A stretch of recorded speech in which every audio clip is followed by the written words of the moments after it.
What are you doing? I'm reading a really good book. We don't have time for that. Come on, let's go. Where are we going? We have to go give our speech now.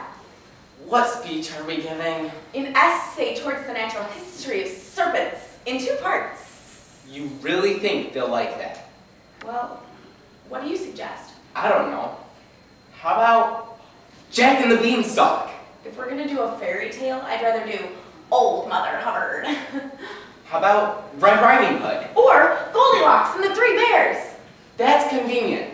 I happen to have a book right here with all 4 of those in it. Once upon a time. Fairy Tale News. Whang! By Colin and Jackie Hawkins. Whang! In an old tumble-down cottage on the edge of Tangled Wood lived Mother Hubbard with her son, Jack. One morning, Mother Hubbard went to the cupboard, but the cupboard was bare. Nah, what shall we do with no food and no money? Jack, you'll have to find a job or we'll starve. Jack went out into town and looked for a job. He tried wax and wane, see in the dark, light a candle. Oh, wax. Sorry, Jack. And then he tried Porkers the Butchers. Sorry, Jack. And then he tried Pancake Bakery.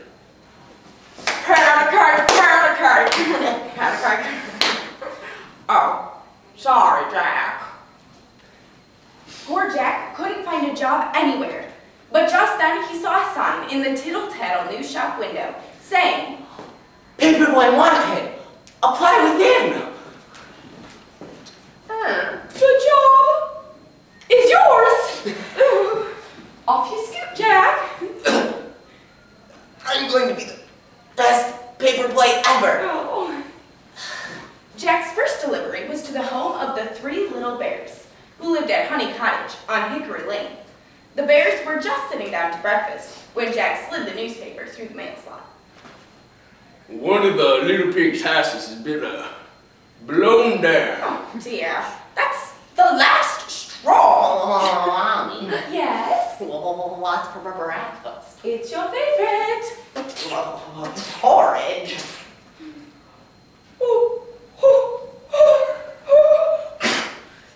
Never mind.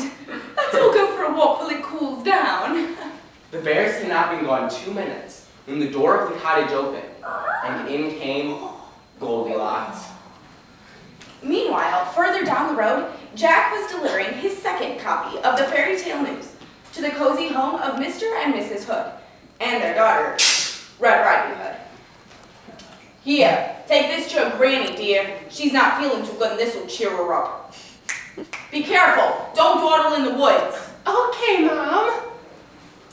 Tell your grand to knit us some red socks. A few minutes later, Red Riding Hood passed the 3 bears, deep in Tangled Wood. Hello, bears. I'm off to visit my granny. Oh, She isn't feeling too good. oh, give her our love. However, no one noticed that hiding behind the bushes, Big Bad Wolf had heard every single word. Howdy, Jack. I'm off to visit Granny Hood. She's not feeling too good. Give me her paper. I'll take it for you. It's on my way. Okay. Thanks. Hello, Gran? Who's there? It's a paper boy. I've got your fairy tale news. In a minute you go. Now, spare bloomers, a nightgown, and fairy tale news.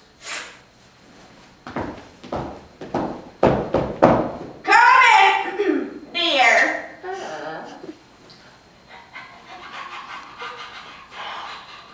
Oh, what big ears you have, Granny.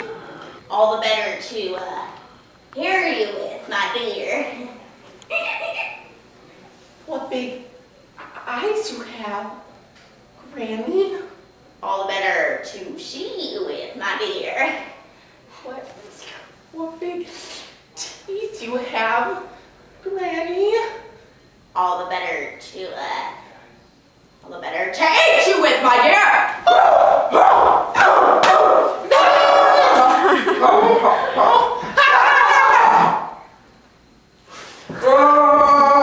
Suddenly, the door crashed open. Then filling the doorway was Mr. Hood. He'd come to bring Granny some wood for her fire. What's going on here? He swung his big axe. Big Bad Wolf leapt straight out the window.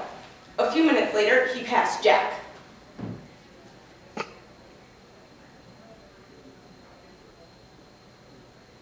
Who was very surprised to see a wolf in Granny's clothing.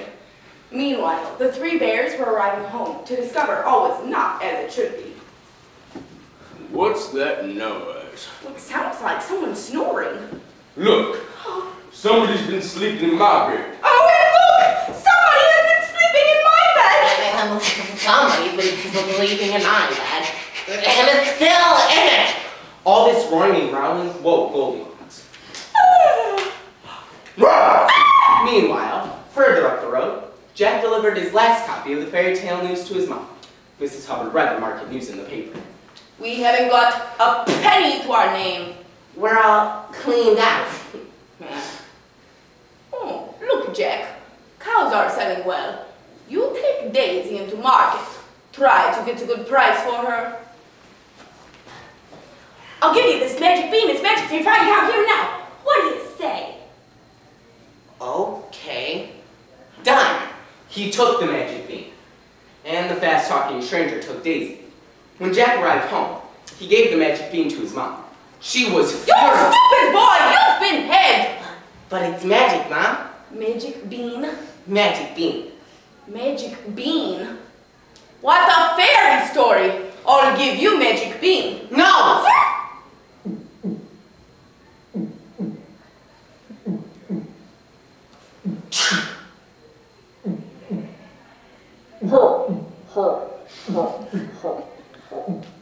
Look, it's disappeared.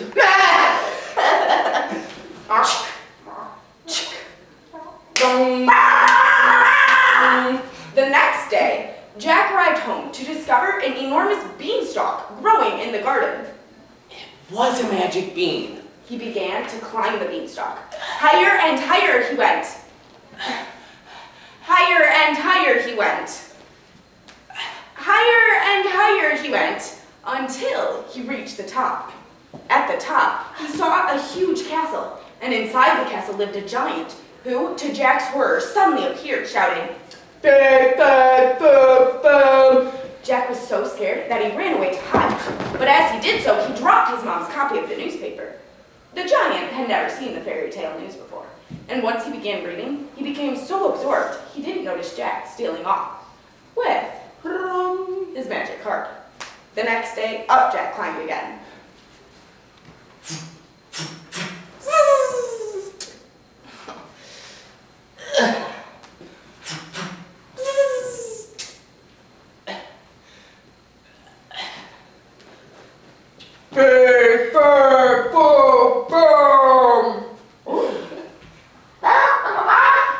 I'm at least golden eyes. The next day, up Jack climbed again. This time, however, when the giant appeared, he didn't stop to read the fairy tale news Jack threw, but he chased Jack, and he caught him. Gotcha! So you're the one who's been stealing my stuff. Well, I'm gonna eat you up. Alas, you promised to climb up here every day with a copy of the fairy tale news. What do you say? And Jack was as good as his word. And every day, he did climb up to the Beanstalk Castle with a copy of the fairy tale news for the giant. And every day, the giant gave Jack a gold coin and a cup of juice. Jack and his mother became very wealthy. But Jack so enjoyed going to see his new best friend, the giant. And, of course, they all lived happily ever after.